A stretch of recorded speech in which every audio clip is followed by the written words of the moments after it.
Fala galerinha do xadrez, tudo beleza? Estamos no ano de 1996 e o mundo aguarda ansioso o match entre o Garry Kasparov, o campeão mundial de xadrez, o ex-campeão mundial de xadrez, e o IBM Deep Blue, o supercomputador da IBM, aqui com vários processadores e com uma capacidade aí de 200 milhões de cálculos de jogada por segundo.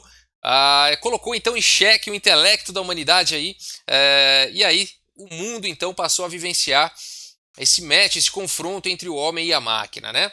A gente teve então uma vitória muito bacana aí do Kasparov na segunda rodada. Ele perdeu na primeira rodada, venceu aí na segunda rodada e na terceira e na quarta rodadas houve empate, né? Então o match está empatado. Agora temos a quinta rodada.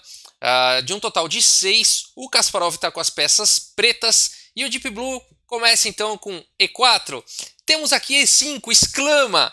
Esse lance exclama pelo Kasparov, não exclama por ser um lance muito bom, mas exclama por surpreender realmente. Era muito esperado o C5, a defesa siciliana aqui do Kasparov, né? E ele responde com E5, surpreendendo aí o mundo inteiro. A partida seguiu com cavalo F3, cavalo F6, a defesa Petrov, a arma secreta aí dos russos, muito poderosa realmente, jogado por Judith Polgar, jogado por Kasparov e outros grandes. É uma defesa que tem muitos recursos, realmente muito, muito difícil. E aqui o Deep Blue vai para o lance que eu sempre jogo contra a Petrov também. Eu nunca entro na Petrov, eu acho ela muito perigosa. E aí o Deep Blue foi para esses 3 cavalos, então não quis entrar na Petrov. Um cavalo toma em E5, por exemplo. A partida seguiu então com cavalo C6, a defesa dos 4 cavalos, D4 rompendo aí no centro, uma escolha bem sólida, E toma D4, cavalo toma D4, bispo B4, cavalo toma C6, aqui tomar com o peão de B, né? Na maioria das vezes você quer tomar com o peão em direção ao centro, além do que você quer manter aqui esse peão aqui, essa coluna fechada para poder não perder o roque, né? E aí depois de bispo D3, então D5, imediatamente brigando aí pelo espaço no centro, E toma D5, C toma D5, roque e roque. Então aqui ambos os jogadores já rocaram, já desenvolveram algumas aí de suas peças menores, e a partida continuou com bispo G5, então a C6, né? O cavalo aqui em F6 era um dos defensores aqui do peão de D5 e ele estava cravado aqui, então C6 é um lance importante, deixando essa estrutura aqui de peões, peão de D5 muito bem defendido aqui pelo peão de C6, né? A partida seguiu com dama em F3 e aqui ameaçando fazer um estrago aqui realmente na estrutura de peões do Kasparov. Kasparov defendeu então com bispo em E7. Hoje em dia está ficando mais na moda aqui nessa posição teórica, né? Jogar o bispo aqui em D6 e permitir, por exemplo, com que as brancas danifiquem a estrutura de peões das negras. A estrutura de peões está realmente danificada, mas as negras, em contrapartida, tem um par de bispos aí bastante. Pode se tornar bastante ativo e bastante perigoso, né? Tem coluna semi-aberta aqui para jogar, então uma posição bastante equilibrada, tá bom? Apesar aí da estrutura de peões tá um pouquinho pior. Mas o Kasparov preferiu ir para essa linha com bispo em E7 e a partida seguiu com torre de E1, desenvolvendo então a torre, as últimas peças que faltavam desenvolver, torre E8, cavalo aqui em E2. H6 expulsando o bispo, bispo em F4, e aqui não dá para deixar esse bispo aqui tomando conta dessa linda diagonal, né? A torre não está podendo vir para B8, então bispo D6, um lance necessário, abrindo aqui o poder dessa torre, permitindo que a torre também possa jogar em B8 e propondo aí a troca de bispos, né? Cavalo D4 foi jogado, bispo G4 desenvolvendo então a última peça menor aí do Kasparov com um tempo sobre a dama.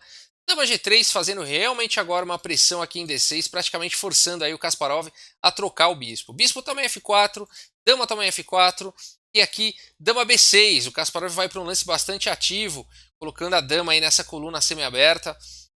Essa dama agora também está escrava aqui, defendendo o cavalo, conectou aqui as torres. Bem, o Kasparov está indo muito bem. C4 foi jogado, então aqui o Deep Blue também joga com bastante energia, né? Aqui você pode falar assim, dá para tomar? Será que o Kasparov pode tomar aqui em B2? Não seria muito bom, né? Na verdade, as brancas ficam muito bem aqui com o cavalo também C6. As pretas não ganharam nada com isso e as brancas teriam uma posição aí com bastante iniciativa, tá bom? Então, não seguiu dessa forma. Depois de C4, o Kasparov não tomou aqui em B2.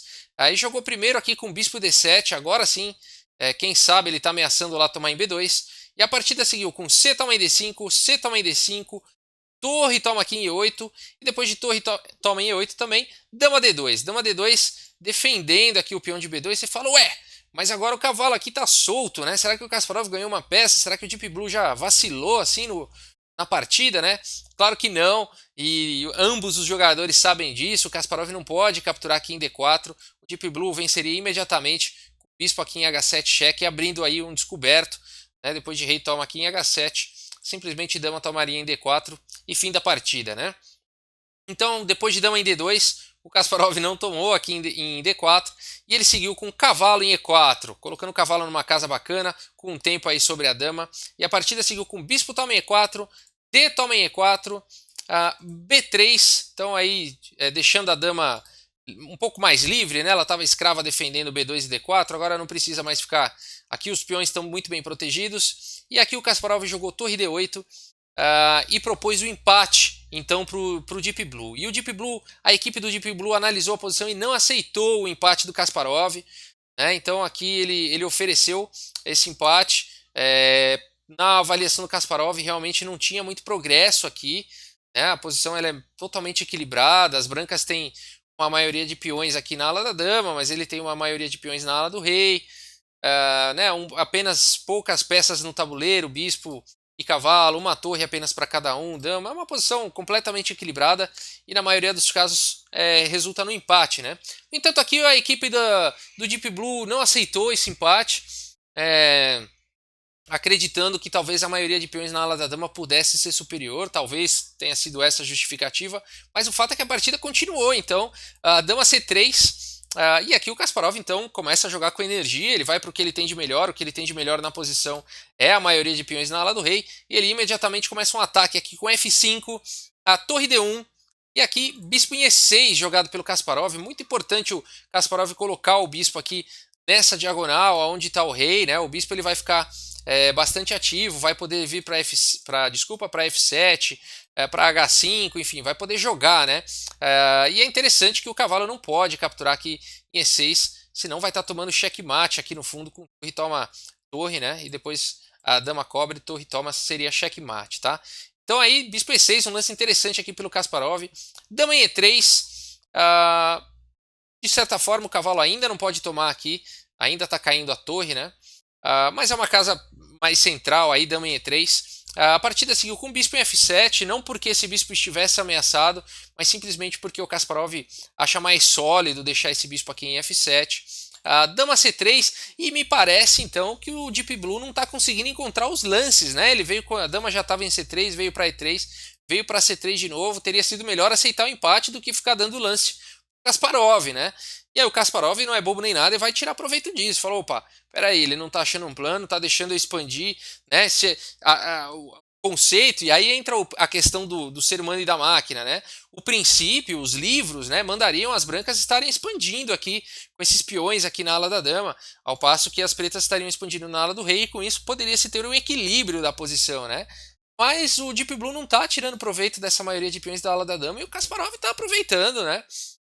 Tá indo no conceito e tá indo com o que ele tem de melhor, a maioria de peões na ala do rei. E ele segue então com F4, né? Então agora ele assumiu toda a iniciativa aí e já começa a pressionar realmente o Deep Blue.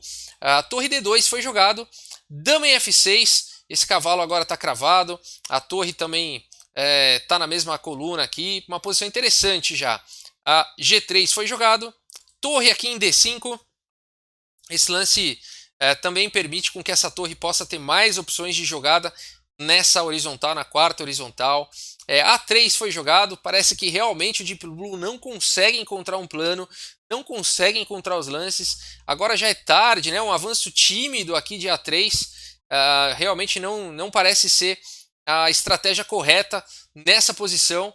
E o Kasparov continua jogando de forma estratégica aqui, primeiro com rei H7, colocando o rei em segurança, provavelmente já preparando um avanço do tipo G5. Rei G2 foi jogado e aqui dama E5, esse lance exclama realmente, é um lance muito forte, a dama numa casa central, essa casa aqui ela deixa a dama flexível realmente para ir para vários lugares e deixa as brancas aí bem apertadas, né? E3 passa a ser uma ameaça real, F3 foi jogado, E3 então, e aí depois de torre D3 o Kasparov avança com E2, olha com que velocidade o Kasparov colocou esse avanço aí dos peões na ala do rei, a maioria, né, era a única coisa que ele tinha, e ele está conseguindo fazer disso realmente uma vantagem concreta. E2 foi jogado, e aí depois de G também F4 atacando a dama do Kasparov. O Kasparov vai para uma bonita combinação aqui, com E1 promovendo para a dama. E agora o Kasparov está com duas damas no tabuleiro, mas é momentâneo, né? O peão vai capturar a dama agora. E depois de F toma em E5, por que o Kasparov fez isso? Porque agora depois de dama toma em C3, torre toma em C3, esse cavalo não tem mais defesa, né? Uma bonita sequência aí do Kasparov, realmente. A partida continuou e agora dentro de si o Kasparov com certeza tá com aquela esperança, tá com aquele domínio, sabe que é possível vencer nessa posição, pode colocar o Kasparov contra a maior máquina do mundo, pode colocar o Kasparov contra o AlphaZero nessa posição e muito provavelmente o Kasparov vai ganhar, né? Então, torre toma D4, B4 foi jogado. E agora é tarde, né, para tentar correr com esses peões. Bispo toma C4, bispo C4, rei F2, G5. Aqui o Kasparov vai melhorando a posição das suas peças. Torre E3, ameaçando aqui seguir com esse peão. Bispo E6 bloqueando. Torre C3, bispo C4. Aqui o Kasparov dá uma repetidinha de lances. Torre E3, é claro que agora ele não vai jogar bispo E6, ele não quer empatar. E ele segue com torre D2 cheque, rei E1, torre D3 propondo aí a troca de torres. Rei F2 defendendo, e aqui simplesmente rei G6, né? Aqui o rei já está muito próximo desse peão, não adianta esse peão avançar, simplesmente o Kasparov trocaria e encostaria aqui no peão, e agora a casa está caindo realmente aí para o Deep Blue. A torre toma D3 ainda foi jogado, bispo toma D3, rei E3, simplesmente bispo C2, depois de rei D4, rei F5, rei D5, e aqui o Kasparov jogou H5, e o Deep Blue abandonou a partida então nessa quinta rodada. E o nosso grande mestre, o ex-campeão mundial Garry Kasparov, então está à frente do Deep Blue no match de 1996, com 2 vitórias, 1 derrota e 2 empates, de um total de 5 rodadas. E a gente tem apenas mais uma rodada então, que poderá definir o vencedor desse match. Então na sexta rodada, se o Kasparov empatar, ele então terá ganho o match.